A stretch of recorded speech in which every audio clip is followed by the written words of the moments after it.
नमस्कार मित्रों, मैं हूं यशपाल सिंह। आप देख रहे हैं बीबी न्यूज। खबरों को देखने के लिए बने रहे मेरे साथ।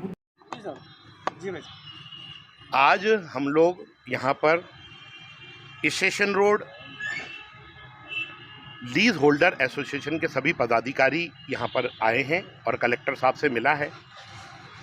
सरकार ने एक आदेश जारी किया था 2021 के अंदर कि जितनी भी दुकानदार हैं, जितने भी मकान हैं, उन सबको जिनके लीज़ ख़त्म हो चुकी है या लीज़ जिनके किराए नहीं जमा हुए हैं, उन जमा करके उनको लीज़ को जमा करके उसको रेगुलाइजेशन कर दें।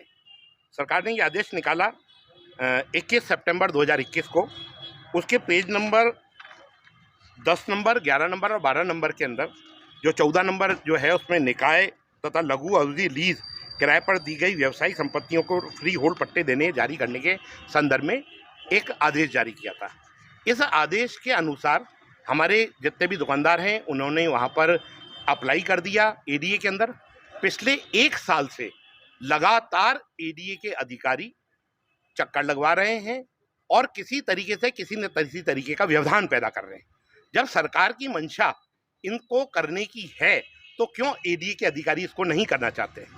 हम सभी दुकानदार यदि इन पैसों को जमा कराएंगे तो करोड़ों रुपए की आमदनी एडीए की होगी, परंतु एडीए इन पैसों को जमा न करने का क्या उनके मन में मंशा है, इसके बारे में जानकारी नहीं है। पिछले दिनों हम लोग अधिकारियों से जब हम लोग वापस मिले तो उन्होंने किसी तरीके से टल्लम टूली करते हुए बोला कि हम देखते हैं वहाँ की रोड थोड़ी चौड़ी नहीं है, ये नहीं है, स्टेशन रोड थोड़ा छोटा है।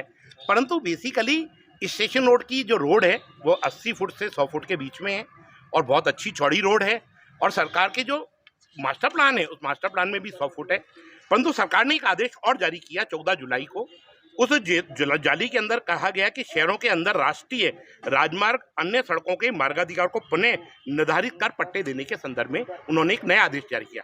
सरकार की मंशा थी कि इन सब चीज़ों को किसी तरीके से किया जाए, परंतु उसके लिए एम्पायर कमेटी को डिसाइड किया कि एम्पायर कमेटी इन सब चीज़ों को डिसाइड करके और उसको जगह की स्थिति के अनुसार कर दे।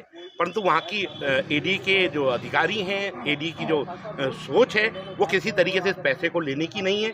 जिस तरीके से लोगों को चक्कर लगा रहे हैं, बोलने के लिए तो फ्री होल्ड पट्टे दिए जा रहे हैं, परंतु फ्री होल्ड पट्टे के नाम के अंदर किसी भी तरीके की सुविधाएं नहीं दी जा रही हैं। तो इसके लिए आज हमने लोगों ने शुक्रवार को जब हम लोग मिले तो हमको थोड़ी वहाँ से निराशा जनक स्थिति आई। तो आज हम लोग कलेक्टर साहब से आके मिले।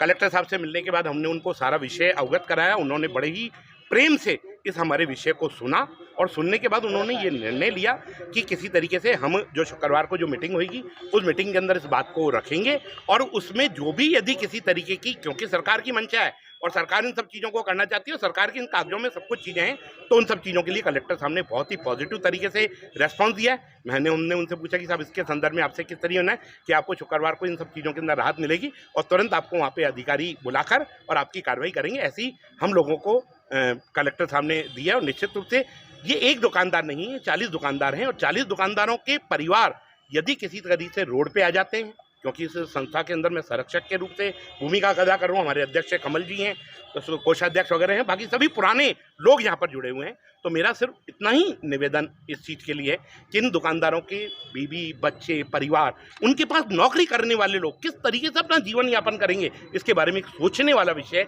यदि इस तरीके से यदि सरकार दे रखी है और 31 मार्च तक का अंतिम समय, यदि इस तरीके राहत नहीं मिली तो दुकानदार कहाँ जाएगा?